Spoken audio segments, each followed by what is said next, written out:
What is up, everybody? Welcome into a very late episode of Shout a Buffalo Bills Football Podcast. I don't know if it's the windstorm or what is going on, but Ryan and I were doing some audio tests before we started here, and he's like, you sound like you're in auto-tune or something. What was that like, Ryan? Because I didn't hear it.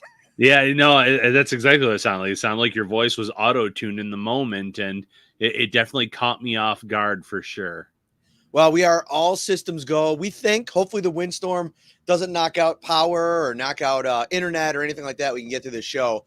Thank you so much for tuning in. Shout is brought to you by Tops Friendly Markets. Better meals start with better meats at the best deals in town at Tops. While the other stores have their meat packed in central processing facilities, Tops has real butchers you can trust to serve the very best to your family every single day. Check out some of these deals going on right now. Get yourself some Tops Fresh 80% lean ground beef, $2.99 a pound. You can go get Tops center cut pork rib or loin chops, $2.99 a pound. Beef cube steaks or stew, $6.99 a pound. All natural chicken wings, $3.69 a pound. You want to cook for Bills versus Steelers this weekend? They got the hookup over at Tops. Go check it out and head over to topsmarkets.com to get the latest weekly ad, and all the deals are laid out for you. Ryan, this is the first week in a while where the Bills are dealing with some injuries, going into a game. I mean, we start off the week here with 4 players that didn't practice today. Gabe Davis with the knee, Rasul Douglas with the knee. Taylor Rapp suffered a calf injury at the end of that game when he had the interception at the end. And then finally, Gabe Davis, I mentioned him with the knee. Who's the other one? I think he called Tyrell Dotson, but he wasn't Dotson. Yeah, so he has the shoulder. He said he wasn't going to practice. He ends up being limited. That's what kind of threw me off for a loop there, which is a good sign. Here's the biggest good sign of all is that all of them are in that day-to-day bucket. A lot of times when guys have no chance to play at the end of the week, Sean McDermott will usually give them a week-to-week designation. Today, all those guys got put in that day-to-day bucket, which is a huge update. Yeah, that is a huge update. When you hear day-to-day, that's very encouraging because Sean McDermott's usually pretty spot on with those assessments when he says day-to-day versus week-to-week, and knowing that all 4 of those players could potentially be in play for Sunday's game, it's big news. I mean, listen, you want to have Rasul Douglas out there in a game where the Pittsburgh Steelers have a George Pickens and a Deontay Johnson. Even if the weather might make it look more like a run type of game or a keep it on the ground kind of game, you want your best cornerback out there. You want Gabe Davis out there. I know that the statistics are up and down, but he's also one of the best blockers they have on this team. So if you can get some of those key guys out there, even if they're, slightly less than 100%, that will be a big win for the Bills. I want to get into all this, but let's bring up our good buddy Scott Moranto, which, by the way, it's been a long time since we saw Scott at a live event. Yeah. Where you been? You lose our address? Yeah, I haven't seen you in months. I feel like my long lost best friend is just nowhere to be found. Hopefully we can convince Scott to come out and party with us this Saturday night, 6 p.m. at the brand new Wingnuts. It's even a shorter drive for you, Scott. I know where you live. 1402 Millersport Highway, Amherst, New York, across the street from Millersport. Yeah, shots are fired, Scott. Shots are fired. Come out this Saturday night. We are going to be there around 6. It's 6 to 7 is that window usually where we hang out, we talk Bills, we usually get a beer or 2, or in Ryan's case, 4 in them, have a couple chicken wings, have a good time. We do the podcast at 7. We got a couple people coming out. I think former intern AJ Sobalski now rocking it at the Batavia Daily News. He will be out for the show. He'll come on for a segment and some other things, maybe potentially too. But we're going to preview Bills versus Steelers at Wingnuts, 1402 Millersport Highway this Saturday night. Scott asked, Matt, do you use 2 times the product on a windy day like this, asking for a friend? I actually don't. This was a regular kind of product of a day. And if you look really closely, you can look at how disheveled this all is going on right now. It was a windy day. It was blustery. Felt like Winnie the Pooh. I was just bouncing all over the place, walking outside the facility, and the hair had to get redone a couple times. Does Winnie the Pooh bounce around? Yeah, like, ooh, a blustery day. Come on. Come on. That's pretty good. That was good. Oh, bother, right? So my daughter loves Winnie the Pooh. Like, we watched that. As a matter of fact, we have not watched it in a while, which I'm just now realizing and getting emotional about, like from the age of 1 to 4, it was on like repeat everywhere. And I just remember like there was one episode where he was like, it was a real blustery day outside and Pooh was having a hard go of it. So that's my instant recall there. Apologies Love if it. that's not synonymous. No, no, I love it. I love it. I was thinking like Tigger. He's the one that bounces on his tail all the time. So that's what I was thinking. Little Winnie the Pooh here. Sorry. Sarah Scott's wife says that that's Tigger. Excuse me. I'm sorry. All right. Shout out to our good buddy Pops Mafia Harold in the comments. You can find him on his own YouTube channel. He does a lot of giving his takes as well. I saw him. I think it was at the Patriots game, right, Harold? Saw you. He is. You can find him off to the side, usually like peering over, giving out Funko pop toys and different kind of baubles to players, and he's usually getting autographs. His man cave is probably legendary. I've seen some of his posts on social media. So shout out to Pops Mafia. All right, let's get into some Bill stuff here. I want to start with Davis because you said something interesting, and I said it on my hit on WGR today about Gabe Davis. And I said, I'm not saying the Bills are better without Gabe Davis. And I believe that. But is there a potential for this offense to potentially find more synergy without Gabe Davis, if that makes any sense? Because I think it props up two guys, Shakir and Kincaid specifically, into larger roles without the feeling of like, okay, if Gabe, what's the big knock on Gabe Davis? He's not getting enough separation. If he's not out there and you don't feel like you gotta, and I'm not saying they do force feed him, but those targets get dispersed between other options. I just wonder if what we saw in the second half, and even on that one Trent Sherfield touchdown drive, if we didn't just see this offense operating a little bit more on schedule and more ideally what they want to be, which is not forcing it to any one place, but letting the reads dictate where Josh goes with the ball in the passing game. No, that's a valid point. And, you know, the two players you mentioned propping up, Khalil Shakir and Dalton Kincaid, are two guys that are sure-handed, two guys that are finding ways to get open, really good with their route running, making big plays for this offense. So it's never a bad problem to have too many mouths to feed, to have that many weapons on the field, but maybe it does help this offense go a little bit. And you're not getting a significant drop off in blocking necessarily if you have Trent Sherfield out there, for instance. Sherfield 1 year ago was the PFF's top blocking wide receiver in the league. So there are some things that the Bills can replicate based on the players that they have. And, you know, we just saw Khalil Shakir be the game's leading receiver, not just Buffalo's, but Buffalo and Miami's last week. We've seen Dalton Kincaid step up when called upon, and we saw Stephon Diggs have his best game in quite some time on Sunday as well.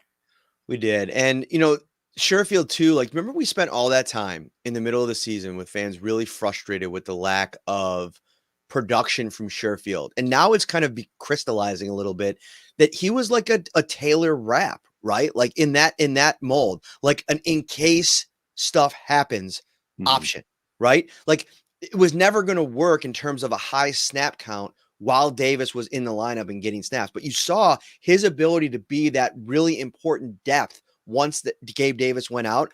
Trent Sherfield was more of a supplemental type of role while Gabe Davis is healthy, and it elevates that role when he's out of the lineup. And I thought he made the most of his opportunity. Going back and watching that game, Ryan, it wasn't just the touchdown, which was spectacular. I think he made another play in the passing game as well. He had a couple catches. Did you notice him? And I didn't notice it live, and even watching it back a couple times because you saw different angles. And oh, by the way, did you watch Hard Knocks? I did not. No. Okay. I know Bills fans really probably enjoyed that, seeing the anguish and the just the misery on the sidelines of the Dolphins up close as the Bills really got after them. But on that play, if you noticed, Trent Sherfield ends up running a route and kind of holding up his guy and clearing the way for Knox to get outside in the flat and make that play for a touchdown. Yeah, and the Bills on that drive, not just the touchdown. I feel like Khalil Shakir's big catch down the sideline. They ran these like natural pick plays, rub plays. It was just well designed. It had nothing to do with a wide receiver looking like he was trying intentionally to pick a player off. But the way they ran the routes were so crisp and so clean. that it allowed players to kind of spring open and get open. And you're right, it was Trent Sherfield on that play with the touchdown to Dawson Knox that ended up being the game-deciding touchdown in that matchup. So there were some good things that he definitely did. G Master G, one of our YouTube subscribers, I think they are better without Gabe Davis, he says. I think something is off there. Not sure what it is, but my friends and family have started to call him Donut Davis. What do you guys think is going on? The Donut Davis part is, apropos, if you will, because he has had a bunch of, zero burgers this year. I mean, there was that stretch of 3 or 4 games where he didn't have a single catch. And I sense a level of frustration with Gabe. Like, I think this year set up to be a very important year for him. And this is an offense that really took off and at times was really good. They went through their struggles. They fired their offense coordinator. I get all that. But it's still been a top 5 to 7 offense in the league. And he's just not eating in it in a contract year. And I understand why you'd be frustrated with that. And he said all the right things. There's been times he was asked to talk after the game the other day. He obviously got injured. He declined, looked really just disheartened, disappointed. And I think he's going into an offseason, Ryan, where there's a lot of question marks about what is the market. I remember, I'll bring it up right now when you start talking about this, but I remember at one point we were talking about maybe $15 million. Yeah, 13 to 15 season. million per what we saw was projected. And, I don't see that happen. I didn't see that happening even when that was the projection. A lot of the times the formula that gets used in these is off the mark on some of the players where it's spot on with others. I just don't see that happening. He's still a younger guy. He's still someone that I think a team is going to covet, a team like the Giants, obviously, who are looking for some wide receiver upgrades. The relationship with Brian Dable, maybe you can convince him to go there, but I don't see him breaking the bank. He is not going to be the type of player that teams are going to say, this guy can become our wide receiver number 1. I do think he can still be a wide receiver 2 in the right offense. I think his best role in Buffalo has been when he's been that wide receiver 3, though. And he was given a chance to come in and spell people off the bench early on in his career like he did. That's when I feel like he was at his best, when he could make the most difference, when he was at his freshest late in games. And unfortunately, in a contract year, this is a guy that is not going to be able to break the bank based on what he did in Buffalo. All right. Scott, final word on this I'll give to him. Gabe is trending towards a surprise re-signing at a cheap rate.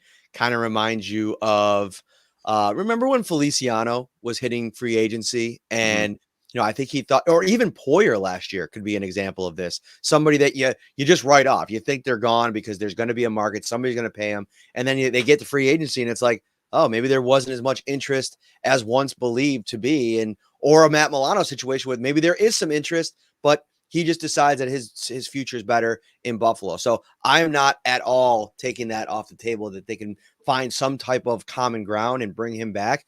But I also think you have to really start looking towards the next 2 to 3 years and the exit plan on Diggs.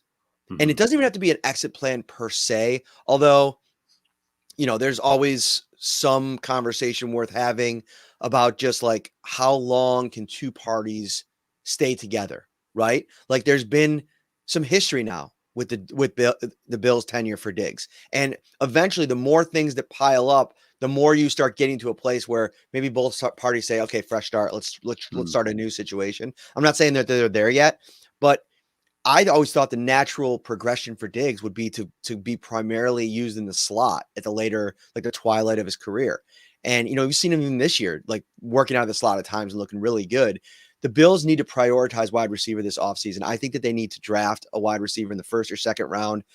Be aggressive. You have a ton of draft capital. Go get the guy that you want. And, Brandon Beane said, I don't ever want to be in a position to go get Jamar Chase or be bad enough to be in a spot to go get Jamar Chase. Okay, fine. Take 3 picks, move all the way up into the top 10 and go get that guy. Call up your buddy Joe Shane, who's going to have a chance at Malik Neighbors there at number 7 or 6, wherever they're drafting, and go get that guy. And if you have to give up draft capital, give up draft capital, because to me, they have to start thinking about that next 1A, and that's not on the roster right now. And that's where the whole process goes back to Gabe Davis. I think that creates a logjam if he comes back this year. or next year, excuse me. And it makes it more complicated. Whoever you draft early on this year, and I'm with you on that, first round, second round, I guarantee you most of my mock drafts this offseason will have the Bills taking a wide receiver in round 1. Whoever it is, I want them on the field. You want them developing in season. It doesn't mean that they have to start the year truly as wide receiver 2. Khalil Shakir has earned the right to see snap increase, obviously, but you want them to get comfortable in this offense sooner rather than later. You want to see what they bring to the table.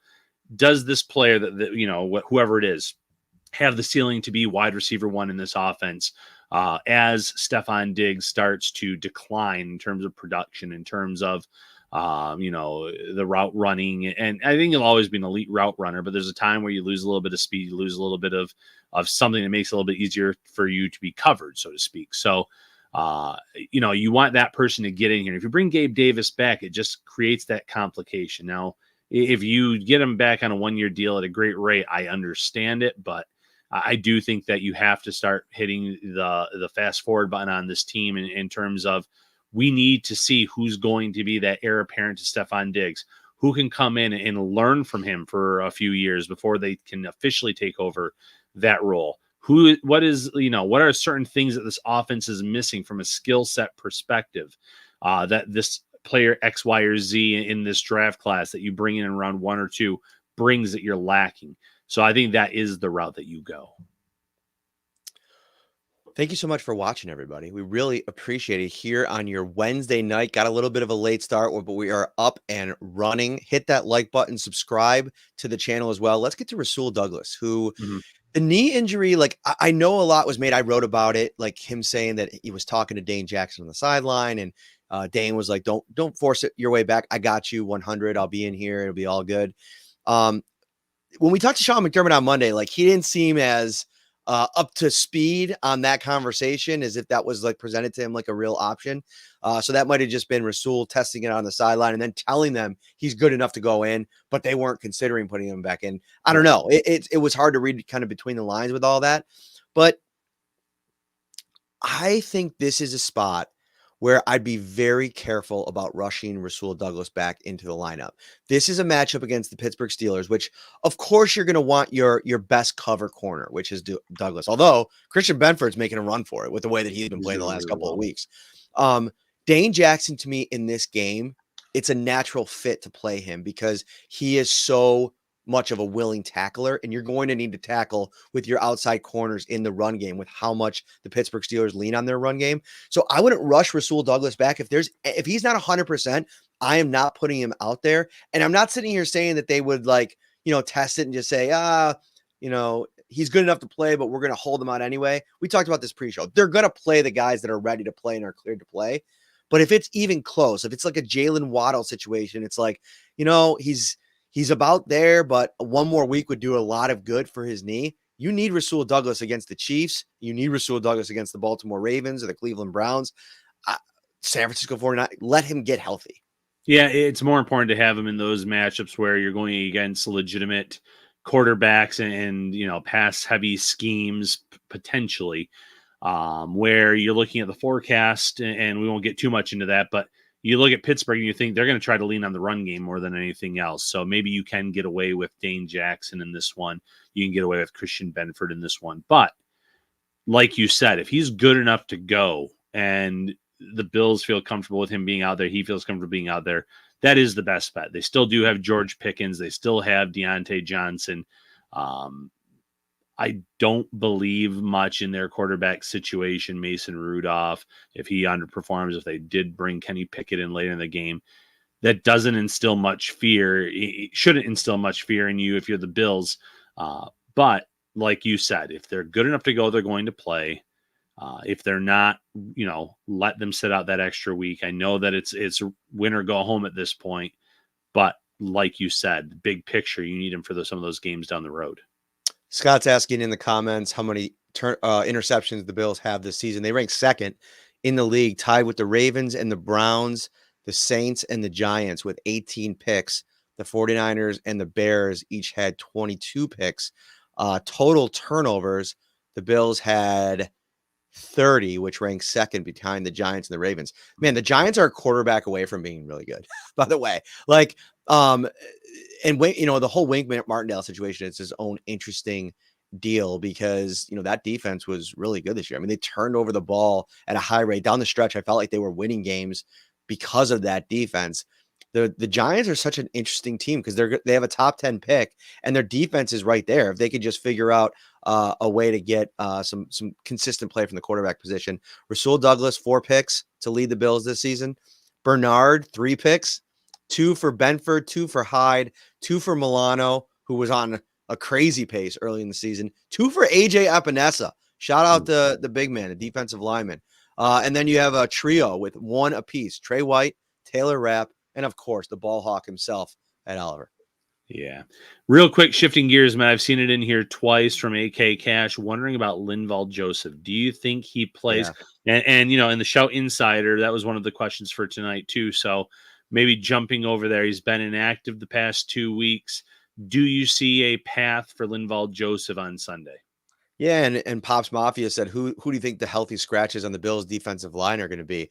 I really think they find a way to get Linval Joseph a jersey, and I'm wondering if the Von Miller thing is crazy to me. Like, it's so hard to predict what they're going to do. I feel like he's taking a roster spot, and I think this is a game where you almost probably feel more comfortable going for edge, and because of how much you're leaning on Greg Rousseau and Leonard Floyd, and then you just have those 5 interior players and you just kind of run through them a little bit. And maybe there are some looks where you could put a Tim Settle or a Puna. Tim Settle, if you remember back in Washington, Ryan, we talked so much about his versatility because there were times in Washington they were using him on the edge. He has that kind of get off, that quickness. And I think you could have some big run, expecting the run kind of packages where you throw out maybe 5 defensive linemen. But I think they go heavy. I think they try to find a way to get Linval Joseph a jersey because I think you can make the argument that he's at the very worst, their 3rd best interior run defender. And he takes up a ton of space and he's hard to get around. And, again, you're going against a team that's probably going to try to run the ball, Matt. So it would make a lot of sense to get Linval Joseph out there, but it comes down to who do you take off the field? And I did see some Vaughn comments in here. I thought Vaughn actually had 2 really good pass rushes late in the game for Buffalo. I feel like one was on the play before the interception by Taylor Rapp, where Rapp broke up that pass to Tyreek Hill, bounced in front of Christian Benford. And it might have been the Rapp interception as well. They were both late in the game. I'm trying to visualize them now because I was rewatching it recently, and he did show some a good pass rush move on those 2 plays. Got very close to 2 on both occasions. Maybe he really is starting to turn a corner there, and if the Bills are seeing that on tape, it'll be tough to get him off the field. You don't want to take a Shaq Lawson out of the lineup because he has been so good throughout his career in terms of setting the edge. In terms of stopping the run. So Greg Rousseau is he's not in play for this, but he's unbelievable in that regard too, by the way. I feel like he's a player nationally that will never get his flowers he was a 1st-round pick, but he is unbelievable as a run stopper. You watch him and maybe he's not getting the sack totals that you thought he would, but he is elite as a run stopper. So they do have guys on the edge that can stop the run as well. But if they wanted to go heavy on the interior, who they keep out would be the tough decision. You've been is Joelle in the room? She is. Yeah. You've been I don't want cover your ears, Joelle. You've been doing some shopping? Been doing some Valentine's Day shopping, Ryan? Not yet. Because you've been handing out a lot of flowers on this show over the last couple of episodes. So I don't know. Maybe you're at 1-800-flowers.com trying to, give Joelle a really nice Valentine's Day. I know she just had elbow surgery. We're glad to hear that she's doing better. I hope, at least. Is she doing better? Yeah, she's still milking it, saying she's sore and in pain. I could see that. Actually. It's I'm just kidding, Joelle. We hope you're feeling better. And now you gotta. She said, Caitlin said, never make that hideous face again, because I was making a kind of a face there that she didn't like. But you know what? She did not like that. Yeah, not every face can be a home run hitter, Ryan. Like, not every face that I pull out on the show is going to be perfect. So just let's let it lie. Let's let it be okay. Yeah, Scott said, is she wearing the Gronk elbow brace around the house? She did have a Gronk style elbow brace going on. She did though, yeah, wing nuts, and she'll be rocking that again, I'm sure, here in the near future. But we need to get the metal pieces on it to tighten it up. Then we're really talking. Okay. So Dotson being a limited participant in practice today, that's huge news. He was tweeting today. I get a kick out of Tyrell Dotson's Twitter feed. We talk about it all the time. Yeah. Shout out to Andrew Spicer in the comments all the way over from UK. He said, have fun at Wingnuts this Saturday night. I'll be enjoying some KFC. Sorry, my man. That is just not the same. But you can watch the show live. It'll stream right here on YouTube, Facebook, and X, Twitter. I call it Twitter too. Faith from our insider group responded to your text today and said, don't call it X, Ryan. Just call it Twitter like you're supposed to. The Bills are in a good spot. I thought Balin Spector played really well. Watching the game back, he was like firing to the football. Like, I didn't feel like the moment was too big for him. He had one tackle for a loss. I don't think he got credited with it, but it felt like he stopped the guy in the back at the line of scrimmage. Maybe he got back to the line of scrimmage, but he was firing. He made a couple tackles. The coverage grade wasn't as good, but again, that's a young player that got his first real extended playing time, and he did so against the Miami Dolphins in the AFC East Championship regular season game. I mean, that's a huge spot for him. Yeah, a huge spot for a player who had less than 10 regular season snaps leading up to that point. So and like, you remember when I was talking about this in the summer, Balin Spector's arc this season is about as weird as anybody's. He starts training camp as like this entrenched person in the middle linebacker competition for one day, and then we never see or hear from him again until the regular season. Yeah, he had one day starting, and he was actually great that day. We talked about it. We're like, holy cow, maybe he really is in this competition. And then it was never again. Then you have an injury here and there. He misses some time. He comes back, and the Bills obviously have a lot of faith in him, though, because it wasn't Dorian Williams that came onto the field. It was Balin Spector, who obviously has a longer time in this system in terms of an understanding of the scheme. So that works in his favor, obviously. But you're right. The whole scouting report on him runs around like his hair is on fire. That felt appropriate for Sunday's game, the way that he was playing, getting to the ball. You hope Tyrell Dodson can play because he has been great as well. Someone that, I don't think either of us saw having this kind of impact on the defense during the summer, but he really has come along well too for this team. A lot of people asking about the weather. I mean, it's been a very big talking point for the last couple of days. I mean, the early reports show wind, snow, lake effect snow potentially.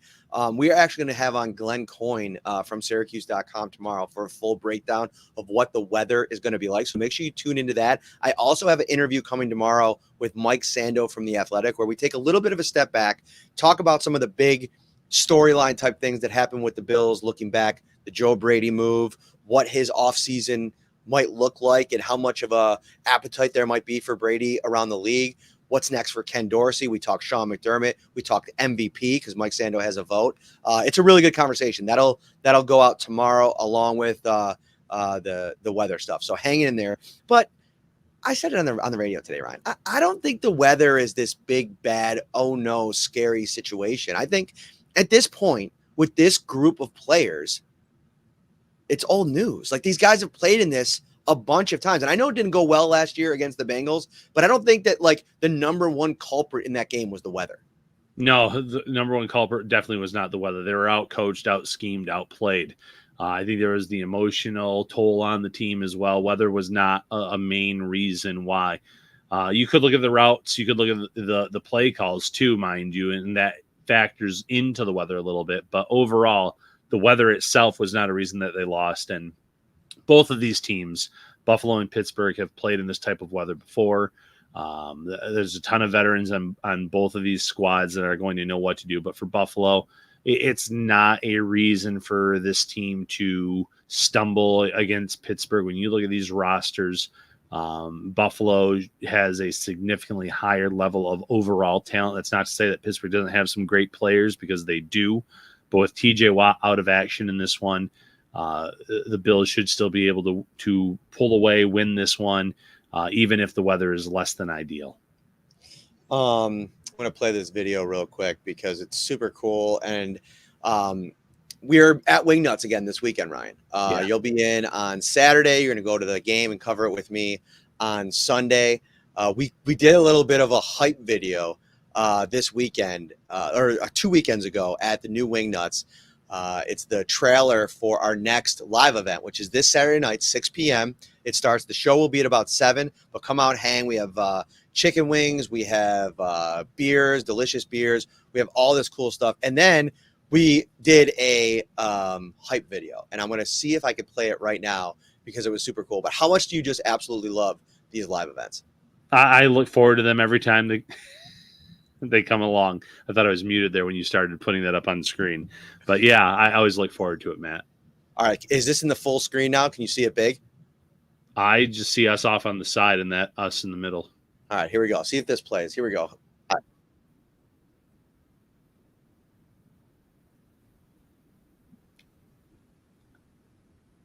Not hearing it, Matt.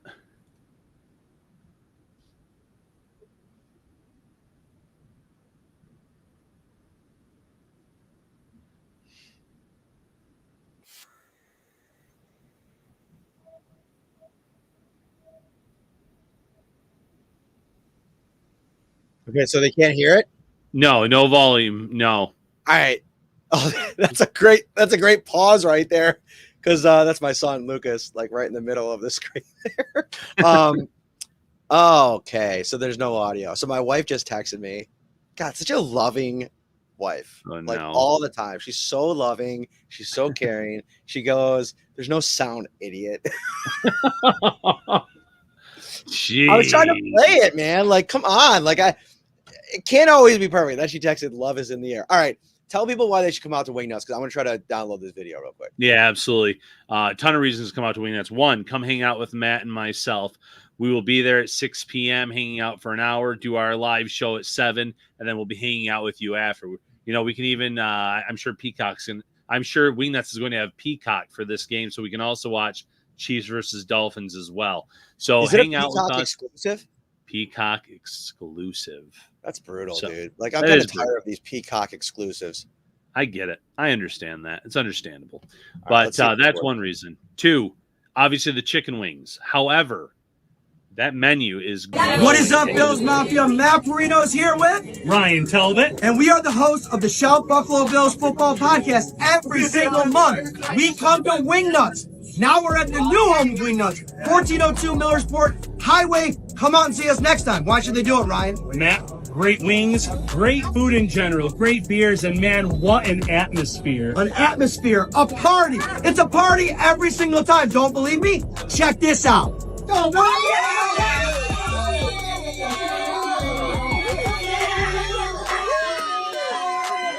See you next time. All right, so next time is Saturday. It's Yeah. here. Sorry, I cut you off, but the video played and I didn't want to stop it. We're No, a mess here. understandable. We're and just, it covered we're just doing tech stuff all the time, like just Yeah. new inventions. That's right. New menu, though. Pizza, chicken sandwich, appetizers, you name it. Check it out. Make sure you're there on Saturday with us. Anyway, Scott Morano says, I'm coming out exclusively to talk to the Wingnuts owner about delivering some wings to the UK for Andrew Spicer. That's amazing. Great stuff.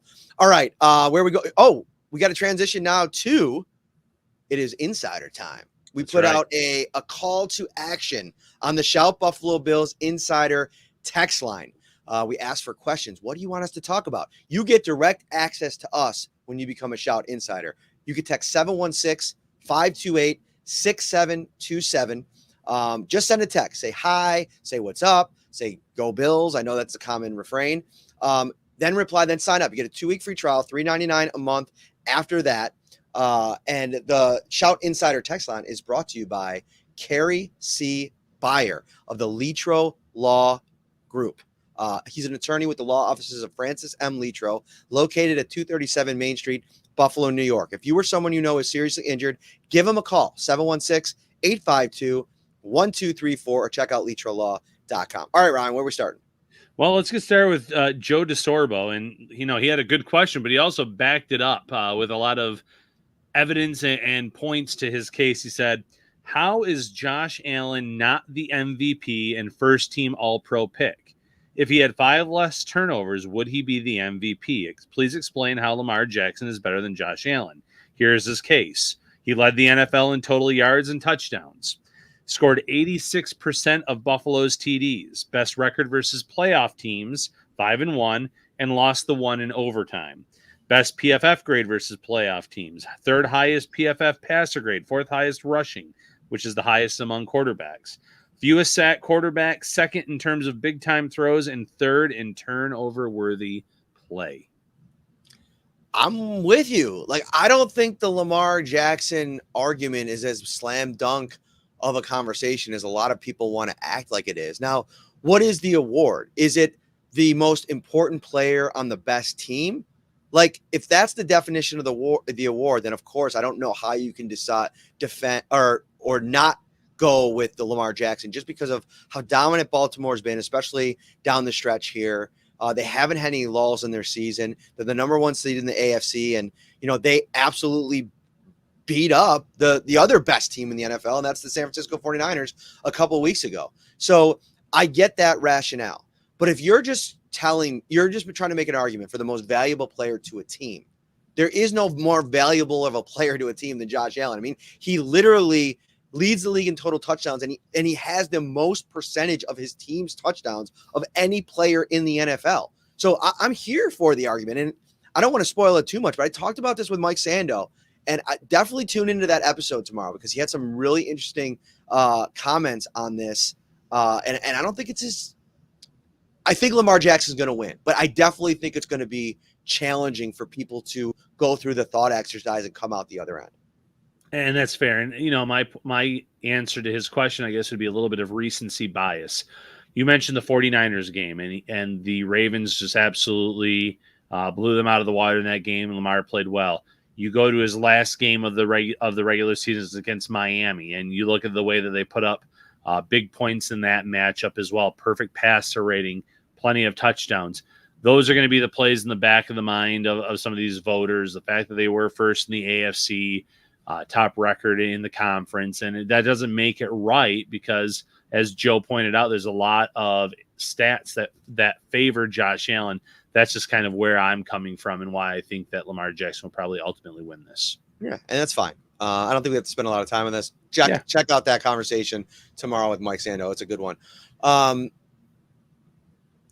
Some comments in here about Mike McDaniel, and I will say, so my overall, because he was heavily featured on the Hard Knocks episode, and at times during the episode, I just come away from it like he just seems like such a goofy guy.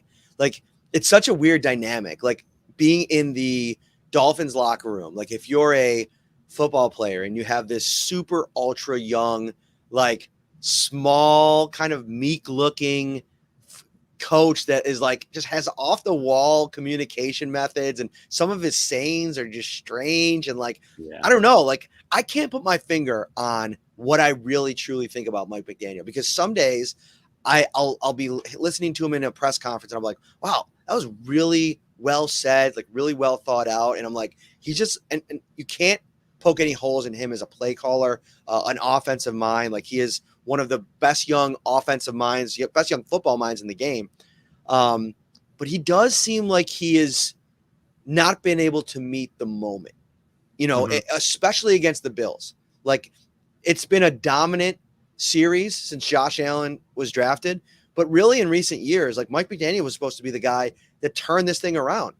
They barely won one of the 5 games that they've played, and the only reason it happened was because of the heat. And I know Marcel sits down there and does not want to make that an excuse. The Bills literally lost at some point in that game for an extended period of time, half of their starting players in that game. Come on, that is an unrealistic, and they only lost by 2 points. This has been a series utterly dominated by the Bills, and all these comments about the faces that McDaniel was making during the game, I think he feels that. Like, I think he feels the dominance that's happened. Like, he's probably got to sit over there and look at Sean McDermott the way Jaron and Gailey and Phillips, all of them looked at Bill Belichick all those years. And that's fair. And it probably, it probably weighs on him too. He might say it doesn't, but the whole national conversation about they're not beating the good teams. Yes, they were able to defeat Dallas, but every other winning team this year, they weren't able to defeat. And this has been a problem for them now for 2 years. And Dallas handed them that game too. Yeah, they did. But you look at this roster, and they paid big money after they were able to acquire Tyreek Hill. They traded a first round pick and things for Bradley Chubb. They acquired Jalen Ramsey. They added a ton of talent to this roster, but they're older players in some cases in terms of how much longer their prime is. You have a lot of money invested in them, and then yet you also have to invest some money here in the very near future in Tua and Jalen Waddle and some of these younger players you have. And it really makes you wonder how open this window is for them to make a run in the AFC, because it gets a lot tougher once you pay your quarterback, and conversations are going to be had there with Tua and some other young players on this squad. So I think that gets to him a little bit. I think he's outstanding with the media. I think he's very quick on his feet in these media sessions. He does a good job of handling the media in Miami. His message, though, in some of the episodes I've watched of Hard Knocks, it's kind of the same thing over and over in terms of we have to do this. We have to rise to the occasion. People are going to keep saying this until we actually get over that hump. And I don't know how inspiring he is to the players.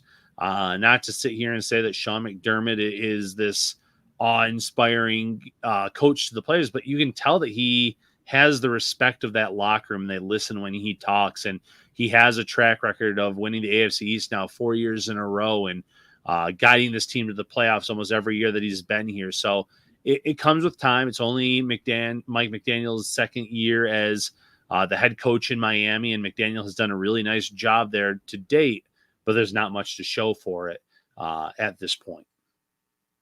I will say on McDaniel, I watched it with Caitlin and we were talking about it after. It's like you learned a little bit about his story and some of the, he had a problem with alcohol, lost a couple NFL jobs.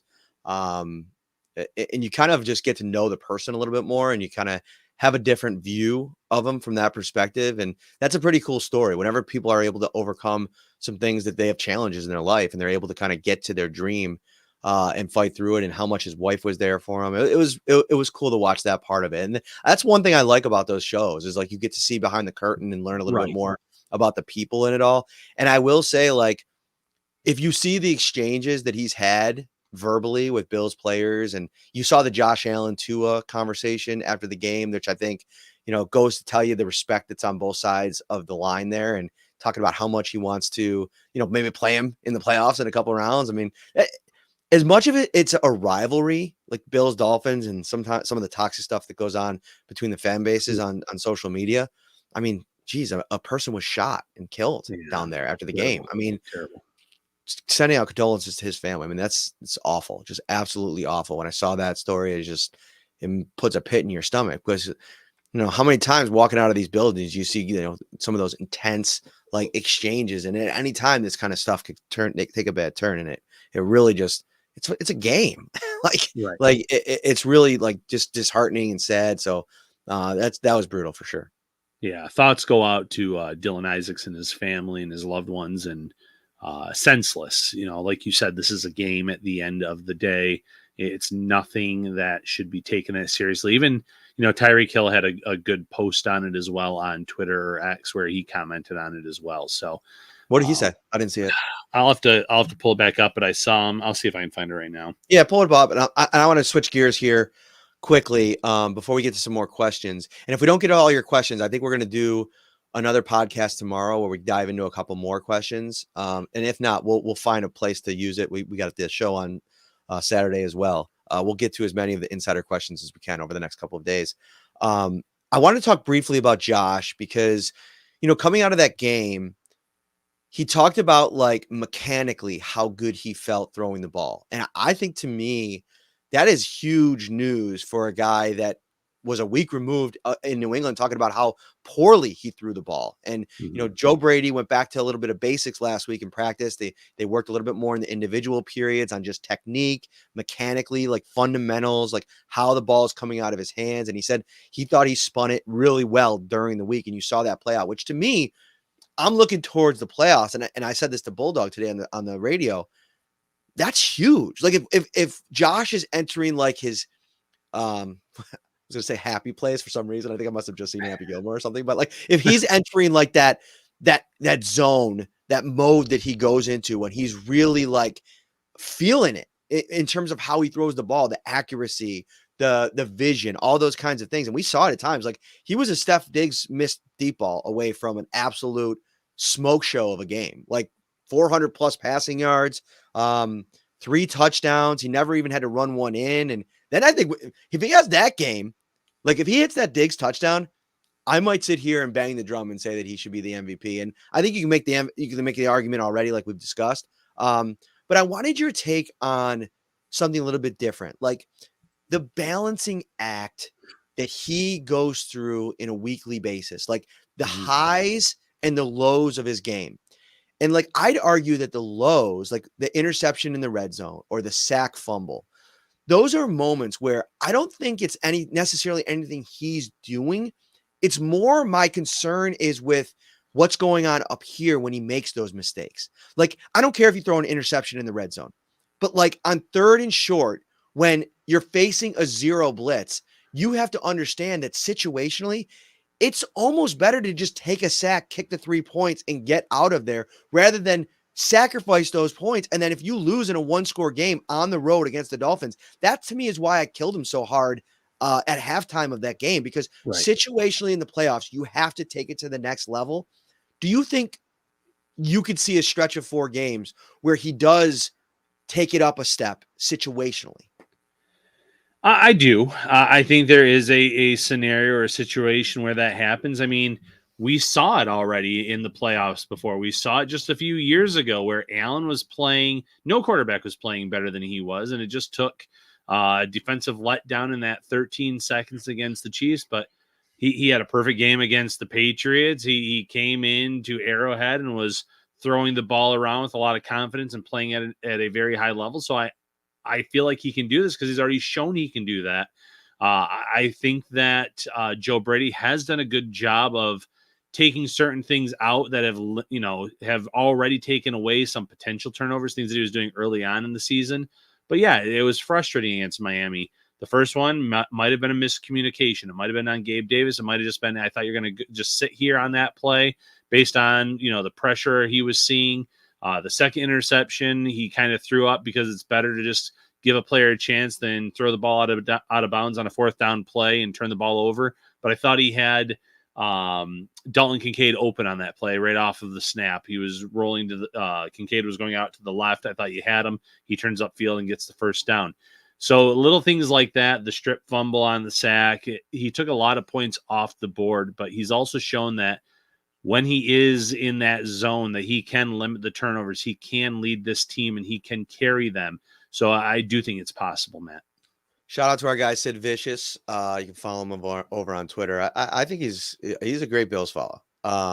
Very astute in our conversations with him. And he brings up a good point that, for as hard as I was on Josh Allen at halftime of that game, not enough talk has there been about James Cook's drop touchdown. If he catches that ball, you never get to that Ty Johnson situation. And I agree. I mean, that's a spot, like, not only does it have repercussions in the moment, but it has repercussions like moving forward. Like that's going to be in the back of Josh Allen's mind every single time. And I'm sure if you asked him, he'd say the right thing. And he'd say like, I have full confidence in him and I'm going to go back to him. But those plays are so precious in the red zone that when you have that kind of thing, it's like, you'd think he'd almost be hesitant to throw to Gabe Davis at this point with now 2 or 3 of those miscommunication interceptions down there. Yeah, I do think he does have confidence on James Cook despite the drops, because you go back to the Eagles game. James Cook had a touchdown drop off of his hands in that one. And then against Dallas, though, he found him on the wheel route. He found him in the seam for a touchdown. He was targeting him. He was doing a really good job of, getting him the ball. But it's very frustrating to see a ball go right off of a player's hands that was deemed the most, the best pass catching back in the draft class last year. And to see those drops, it is frustrating. It's something that needs to get cleaned up for sure. And real quick, before I forget, Tyreek Hill said, football is supposed to bring us together, not divide us. Remember that part. about the Bills fan that passed after the game on Sunday. So, well said by Tyreek Hill in terms of this is not supposed to be something that divides us, especially something to that extreme. You can have an argument with a buddy over how a game went. That's one thing, but this is just horrific and uncalled for. Yeah, AK Cash guys calls out. Vicious said that he was an OG Bills YouTuber, and his post game Bills vids during the drought were heroic. That's a direct quote. So shout out to him. He's always engaging with our content. He's great dude. We got a bunch of great OGs. I mean, Pops Mafia has been with us from the beginning. We see him out at training camp. Scott Moranto, we met him out. He's come to a bunch of our live events. I mean, I could literally go through dozens of names that I can remember from the very early parts of this podcast. And it always, it hits us, man. It's super cool to just have this community that we built. Absolutely, Matt. The support that we've received from this fan base is unbelievable. Every time we do one of these live shows, when we see the people that show up, it's humbling. It's absolutely humbling for sure. Adrian Sheffield, let's go to him next. And if you got one more question, we'll take 2 more questions in this episode, and then we'll come back with more tomorrow. After the Bengals playoff game, Isaiah McKenzie said that the play calling pass routes were not the best plan for the game in snowy and wet conditions.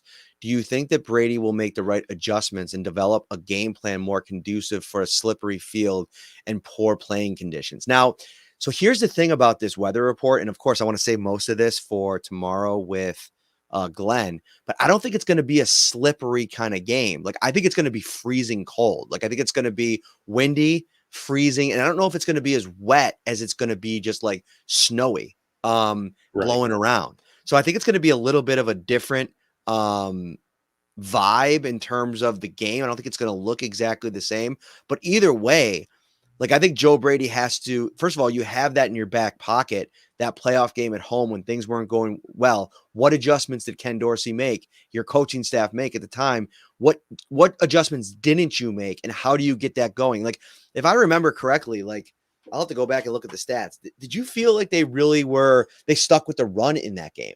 I felt like Josh threw it a lot. I'm going to go back. Yeah, it did feel that way. So no, I wouldn't say they stuck with that at all. And the one thing I will say about Joe Brady is he seems to have a good feel for the game.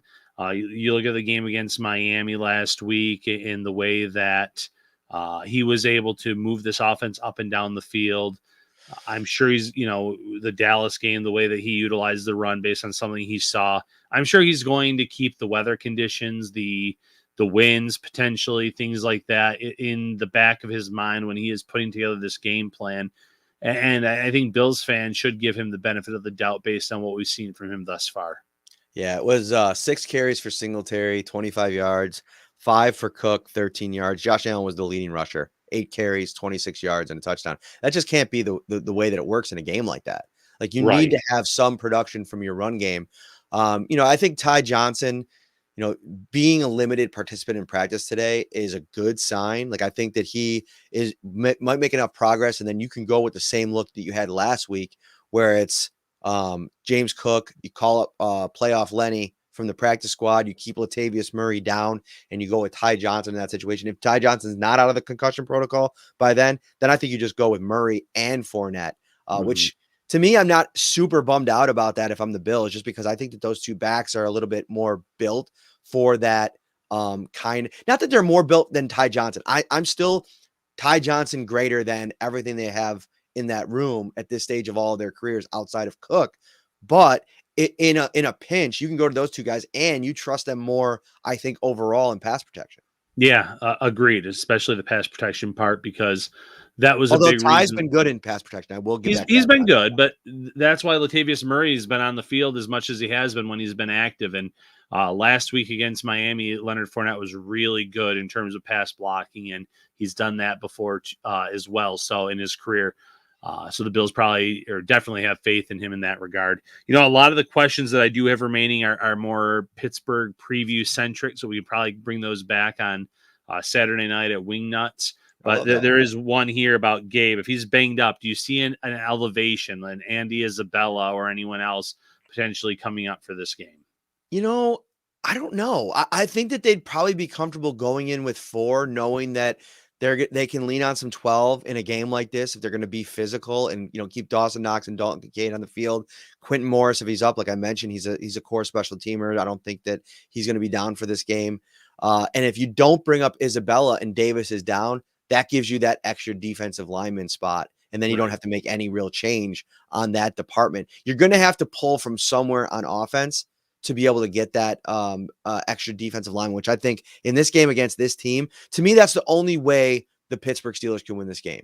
And I don't want to get too far into that, but like running the ball down the Bills' throat consistently over the course of the game, the Bills turning it over a little bit, the defense not turning it over again because they're able to lean on the run game. To me, that's the ticket. And I think Linval Joseph active really helps them in that department. Mitigate. Yeah, 100%. So Andy Isabella's only been up once in the season? No, twice. Yeah, and it was just two. But yeah, he didn't really do much, and I know he had some good days during the summer. I don't see the Bills bringing him up and having much of a role for him. And in a game like this, like you said, go with the 4 that you have. Know that you can put James Cook, line him up as a wide receiver if you have to. At times, have the Fournette in the backfield. Although Fournette, obviously 73 receptions last year too, so you can use your backs as pass catchers as well. Utilize them a lot differently. But you're right. I think for this game plan, I don't see an Isabella type elevation in this matchup. That's not to say that he couldn't get elevated later in the playoffs if there was an injury or if Gabe Davis's injury was prolonged. This doesn't seem like the matchup for it, though. AK Cash asking about Justin Shorter. He's down for the year. The Bills didn't activate him at the end of his 21-day practice window. So his season is over, which I feel like was always kind of the natural progression. But we'll see. Scott Morano disagrees. So he says Andy Isabella will be up if Gabe can't go. So, all right, we'll talk about that on Saturday there, Scotty. Come on out to Wingnuts, 1402 Millersport Highway. We cannot wait. It is going to be an absolute party. Matt Milano, not a possibility of return. I don't think Sean McDermott was very, didn't seem very hopeful when that was brought up. I'm never going to say never. You never know. He's traveling with the team, which is definitely a good thing. But I believe he told somebody in the locker room a couple weeks ago. I can't remember, so I don't want to say. But I just feel like it's trending in a way that I don't think he's going to be able to get back. But we'll continue to follow up on that. All right.